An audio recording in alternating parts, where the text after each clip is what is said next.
Olá, tudo bem? Eu sou a professora Keila Batista, sou professora de História e hoje nós vamos ter uma aula aí de assuntos, né, históricos que podem ajudá-los aí no Enem, né, essa prova que vocês vão fazer. E hoje nós trouxemos para discutir com vocês o assunto da Segunda Revolução Industrial e a Primeira Guerra Mundial, né? São dois assuntos aí que estão interligados. E também temos o imperialismo, né, que está nesse entremeio aí da Segunda Revolução Industrial, né, que tem aí como uma causa a Primeira Guerra Mundial. Então, ó, a gente vai passar por essas três temáticas. Ok, pessoal, então nós temos, né, qual o contexto que a gente tem para se falar, então, aí da Segunda Revolução Industrial, né? As grandes potências que vão surgir por conta dessa industrialização. A gente tem um cenário econômico no mundo, né, que começa a mudar um pouquinho. A economia da Europa Ocidental e dos Estados Unidos essas economias, elas começam a crescer e a se industrializar a partir de 1850. Temos também aí muito importante o desenvolvimento técnico e científico, né?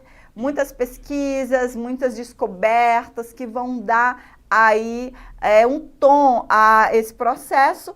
E essa segunda revolução industrial, de fato, né? A gente tem aí o uso da energia, né? Várias tecnologias que surgem, que fazem a indústria ficar mais produtiva, o tempo de produção.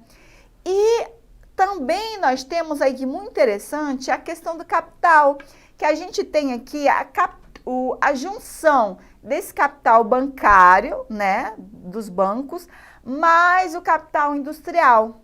E aí, a partir daí, a gente tem um capital monopolista, né? Esse capital monopolista é o que vai, então, gerir aí esse processo. Com isso, nós temos a ampliação dos mercados consumidores, né? As empresas, as nações com suas empresas cada vez mais vão querer, então, aí, mercado consumidor, pessoas para consumir. Isso vai dar também aí, né, uma questão bem importante para o imperialismo, né, que é esse consumo das pessoas. E também aí o acúmulo de capitais, né? Então, nós vamos ter um aglomerado de empresas, né? O capital monopolista crescendo, fazendo que a gente comece a ter uma disputa econômica dessas nações. Dentro desse contexto, nós temos as formações, né, de grandes blocos econômicos, né, grandes associações econômicas que vão surgir dentro desse período. Nós temos rondes, né, que são empresas financeiras que controlam aí complexos industriais a partir de posse, né, de suas ações.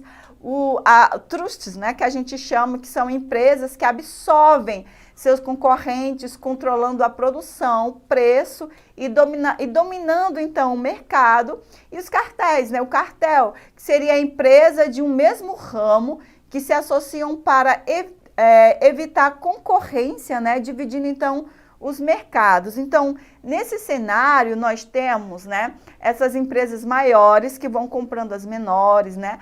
As menores, elas vão fechando e, com isso, nós vamos ter a expansão dessa produção, né? Grandes empresas, esse industrial monopolista, ele vai sustentar, então, aí esse fato.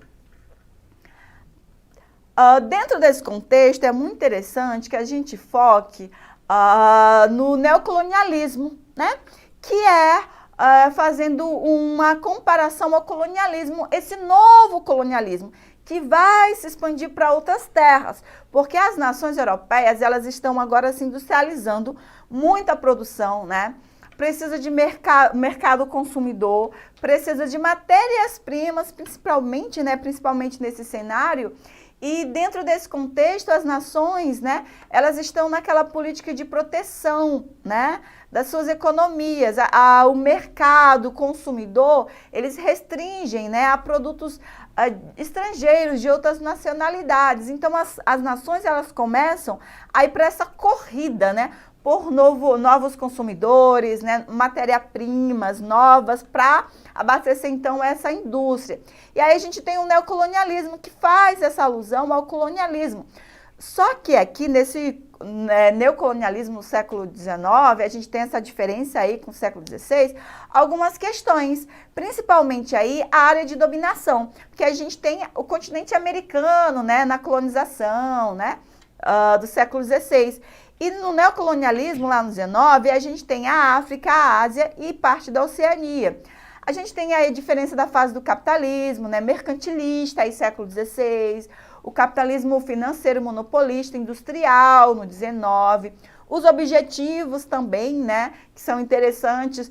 No século XVI, a gente tem a garantia de mercado consumidor para a produção, né, econômica europeia, e a garantia de exploração de produtos coloniais, né, como artigos tropicais, metais preciosos nesse contexto. E o neocolonialismo aí, então, a gente já tem a reserva de mercado, né, para a produção industrial, fornecimento de matérias-primas, como carvão, ferro, petróleo, né, metais não ferrosos, controle de mercados, e a gente tem a justificativa ideológica. No colonialismo, no século XVI, a gente tem a expansão da fé cristã, né? E aí, no neocolonialismo, no século XIX, a gente tem essa missão civilizadora cristã, né, que é utilizada para disseminar, então, a presença dessas pessoas. E também, né, a ideia de levar o progresso científico e tecnológico pelo mundo, né, para as pessoas que não tinham acesso, né? Então, a gente tem essa concepção de civilização que se estabelece, né, como que essas nações, essas sociedades que não tinham, então, essa tecnologia, né, esse desenvolvimento, seria a missão dessas nações europeias levar essa tecnologia para essas localidades.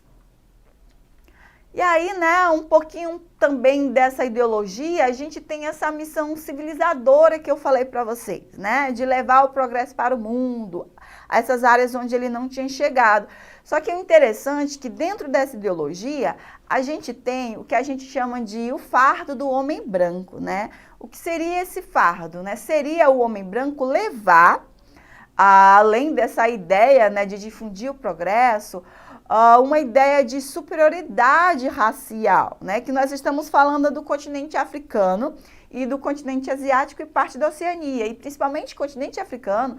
O continente africano, 90% do continente africano é colonizado no século XIX dentro da política do imperialismo, né? Então, a gente vem com essa ideia de superioridade da civilização industrial do Ocidente, né?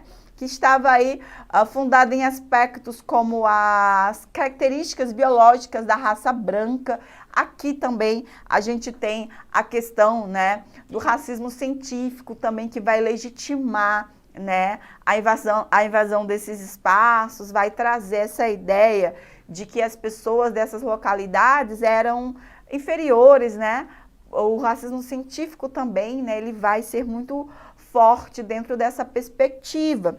A gente tem a fé religiosa, aí o cristianismo também sendo levado, né, expandido, e esse desenvolvimento técnico e científico aí da Revolução Industrial. Só que é muito interessante falar desse fardo do homem branco, né? Que o homem, esse homem ocidental, ele traz essa ideia de que é um fardo, é uma missão. Nós temos que expandir, né, esse progresso, a civilização, as questões tecnológicas, a fé religiosa, subjugando as outras culturas, as outras nacionalidades desses territórios. Vamos agora, né, falando dessa questão de dominação do imperialismo, a questão dessa dominação neocolonial em dois continentes. A gente fala mais de dois continentes porque foram mais nesses continentes onde essa presença, ela foi sentida, né? E para falar de imperialismo é muito interessante porque a gente tem a presença física, de fato, né, a militar, que entra nesses espaços, né, para legitimar a posse. Nós temos também aí a presença econômica, né? Estamos falando de indústria, de economia, a presença econômica aí que começa a extrair os bens, as matérias-primas. E também temos a questão cultural, né? Que se estabelece, as línguas que são afetadas, os modos culturais. Falando assim de atualidade, a gente teve recentemente, né, a morte da rainha, né, da Inglaterra, do Reino Unido. E aí, a partir dessa história, eu acho que, não sei se vocês viram na mídia falando sobre a coroa da rainha, né, o diamante da coroa da rainha, algumas nações africanas, né, as pessoas africanas reivindicando a posse do diamante, fazendo alusão a esse processo onde a Inglaterra, né, foi no continente africano, assim como outras nações, né, e tomaram, né, as posses, os minérios, né, as pedras preciosas, toda essa questão de riqueza, né, que o continente tinha para oferecer. Então, o imperialismo, ele traz, né, essa ideia de entrar, tomar a presença, tomar posse, estar lá, né, pegar as matérias-primas e também ter o mercado consumidor. A presença física, militar é muito importante. E claro que a gente, né, dentro da história nós tivemos vários movimentos de rebelião, né, de rebelião, de resistência a essa presença estrangeira. Falando aí dos continentes, nós temos, né, o continente africano, dentro dessa perspectiva da partilha. Mais de 90% do território africano, né, 90% foi dominado por nações europeias. A gente tem ali o mapa da partilha da África, né, para vocês aí se situarem um pouquinho. A Conferência de Berlim, que aconteceu em 1885 novamente, né, que vem fazer a repartição do continente, das nações europeias, né. Eles repartem o continente aí, cada um fica com a parte, depois vocês podem ver no slide, né, a legenda do mapa melhorzinho para dizer para vocês qual era a parte do continente que cada país aí ficou, né, ganhou aí nessa partilha. A gente tem a resistência em alguns países como a China e o Japão também aí na Ásia. E é interessante que a partir de 1867, a economia e a sociedade do Japão, né, entram em uma rápida modernização e aí faz com que o Japão se torne uma potência e uma potência imperialista aí na Ásia, né, na própria Ásia. Vamos agora falar um pouquinho da Primeira Guerra Mundial, porque é interessante a gente lembrar que nós estamos falando de uma corrida, né, a esses países, né, dentro desse processo do imperialismo, da industrialização, de tomar posse. E isso vai ser um antecedente para a nossa Primeira Guerra Mundial, a Primeira Grande Guerra Mundial, né? Até a Segunda Guerra Mundial, será a Grande Guerra, de 1914 a 1918. Né? A humanidade não sabia que ia aparecer uma outra guerra também bem maléfica para os homens. Mas aí a gente tem o início do século XX, com rivalidades nacionais, essas rivalidades nacionais que vão existir, perca de territórios, né? Esse pensamento esse nacionalismo também das pessoas, as disputas econômicas aí por conta do imperialismo, os ressentimentos políticos, né? Ressentimentos, e aí a gente tem, né, essas disputas imperialistas, como eu já disse para vocês, né, principalmente aí entre os ingleses e os alemães, os movimentos nacionalistas, né, o pan-eslavismo, o pan-germanismo, o revanchismo francês por conta de percas de territórios, né, então a gente tem um cenário muito conturbado mundialmente, para essas questões onde as pessoas elas têm esse nacionalismo exacerbado, né, de pertencimento daquela nação. A gente tem alguns momentos críticos dentro desse período, como a disputa pelo território de Marrocos, né, entre França e Alemanha, a Península Balcânica. Uma questão muito interessante é a questão dessa corrida armamentista e a política de alianças que começam a se formar, porque o cenário ele estava começando a ficar tenso, né?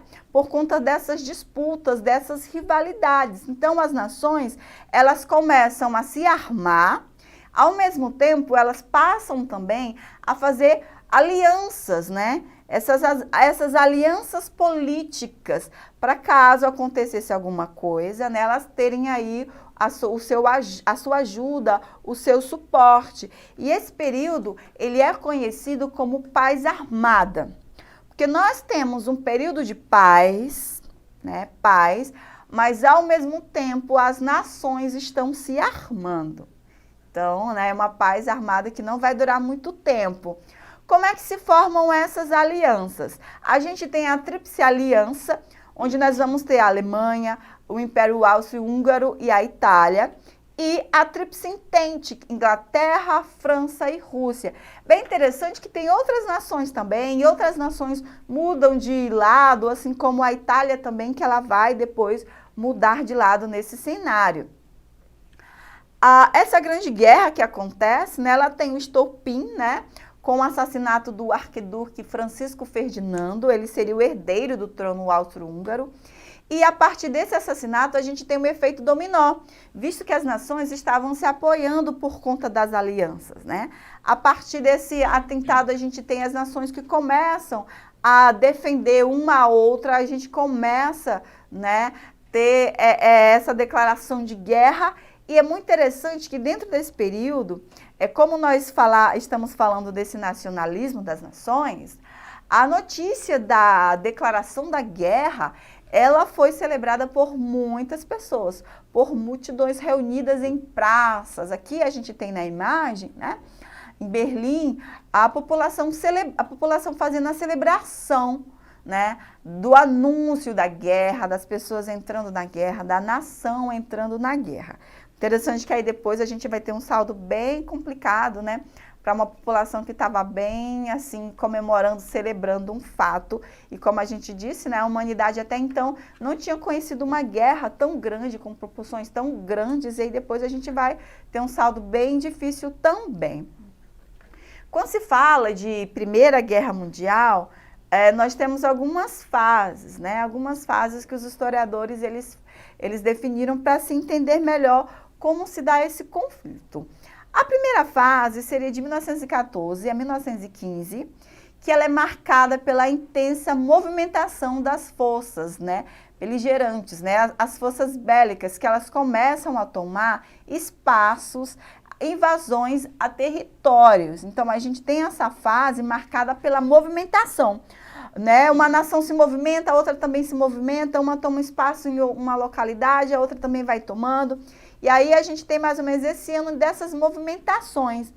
Pessoal, então, essa fase, né, das trincheiras é a fase mais cruel da Primeira Guerra Mundial, porque os soldados, eles ficavam presos nessas trincheiras. A guerra não tinha movimento, né? As trincheiras eram paradas, né?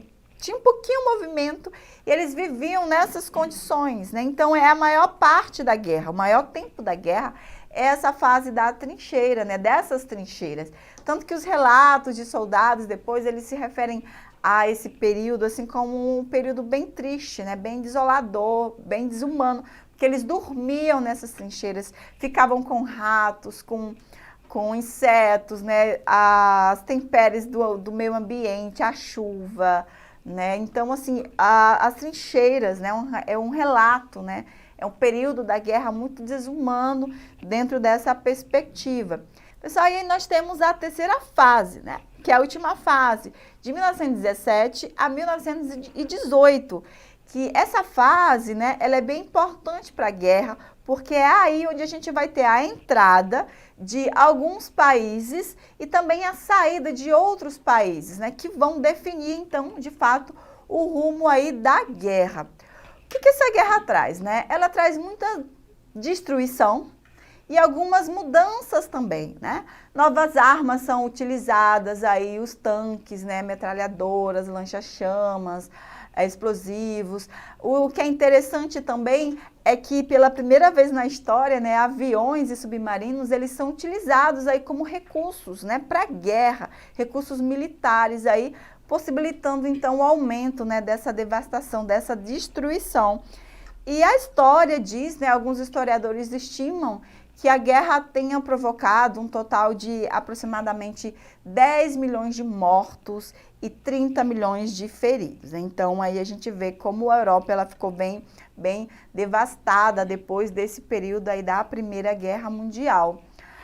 Para falar um pouco do fim, né, desse conflito, a gente tem aí, como eu disse para vocês, a gente tem a entrada dos Estados Unidos, né, a saída da Rússia também por conta da Revolução Russa.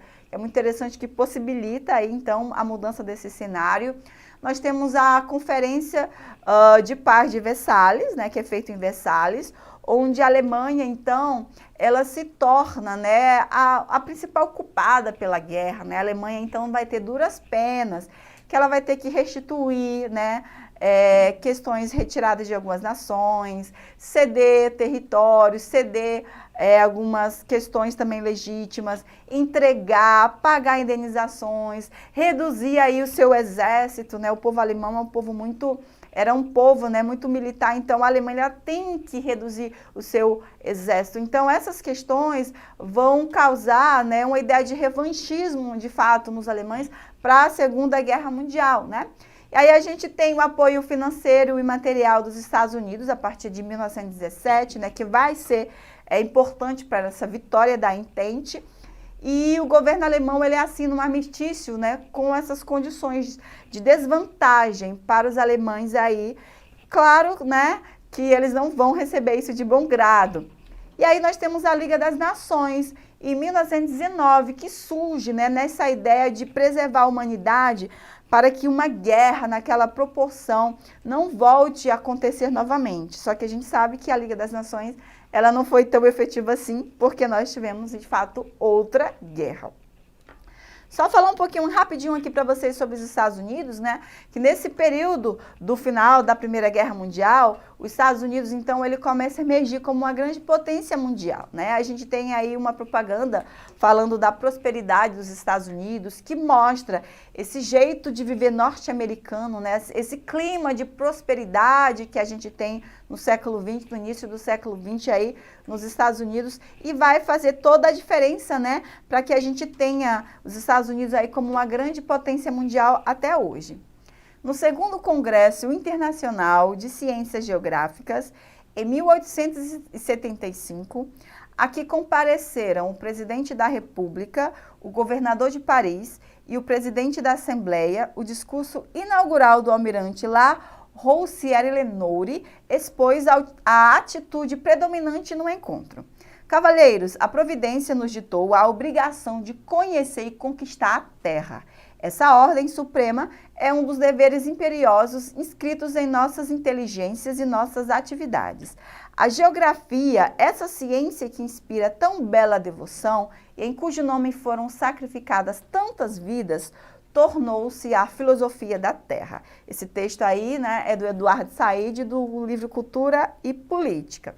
E aí, então, nós temos como opções, né?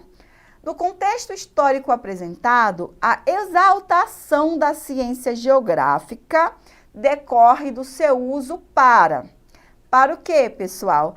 A preservação cultural dos territórios ocupados, a formação humanitária da sociedade europeia, a catalogação de dados úteis aos propósitos coloniais, o desenvolvimento de técnicas matemáticas de construção de cartas, e a consolidação do conhecimento topográfico como campo acadêmico.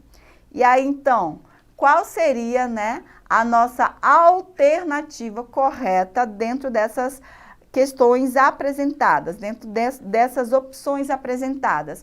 Como nós estamos falando desse discurso que exalta aí, né, a geografia, nessa missão que os franceses, aí, segundo eles, receberam de levar adiante, né, todas essas questões de modernidade, né, de industrialização, de progresso científico, nós temos, né, aí a alternativa C, que fala dessa catalogação de dados úteis aos propósitos colonialistas, né? Nós estamos falando do imperialismo, então conhecer os outros espaços, né? O espaço do outro era muito importante para essa missão, Por isso que a geografia é louvada como filosofia aí dentro desse contexto. Temos mais uma questão aqui, essa questão é de 2021, né? Ano passado, aí uma questão fresca também que traz essa temática e fala assim: Ata Geral da Conferência de Bruxelas, 2 de julho de 1890. As potências declaram que os meios mais eficazes para combater a escravatura no interior da África são os seguintes. 1. A organização progressiva dos serviços administrativos, judiciais, religiosos e militares nos territórios da África, colocados sobre a soberania ou sob protetorado das nações civilizadas. 2. O estabelecimento gradual no interior pelas potências de quem dependem os territórios, de estações fortemente ocupadas, de maneira que a sua ação protetora ou repressiva possa se fazer sentir com eficácia nos territórios assolados pela caçada ao homem. E aí nós temos aqui, né, o contexto.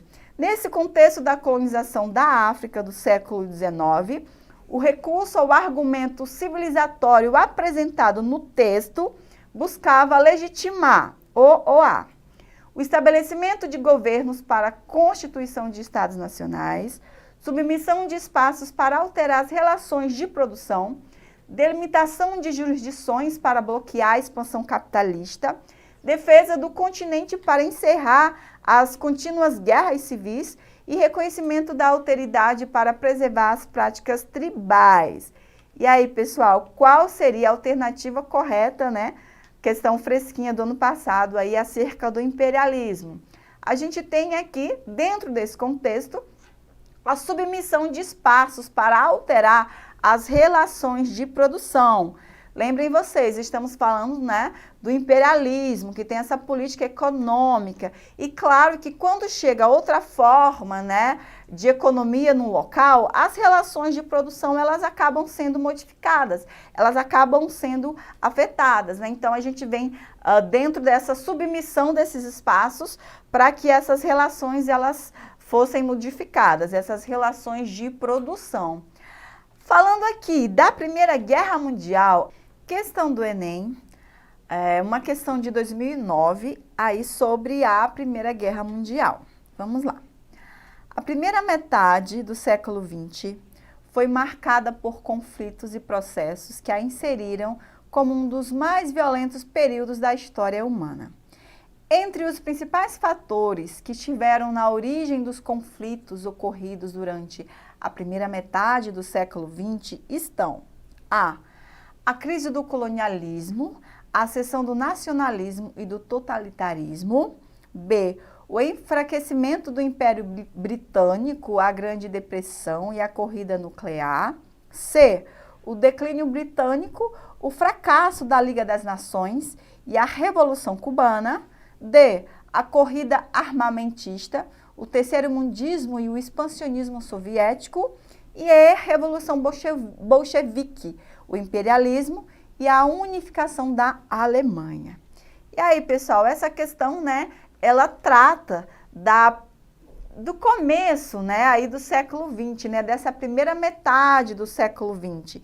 E aí, nesse século XX, nós tivemos várias questões, né, o imperial, ainda, né, as consequências do imperialismo, a Primeira Guerra, a Grande Depressão, né, 1929 nos Estados Unidos, a Segunda Guerra Mundial também, né, o século XX, esse breve século XX.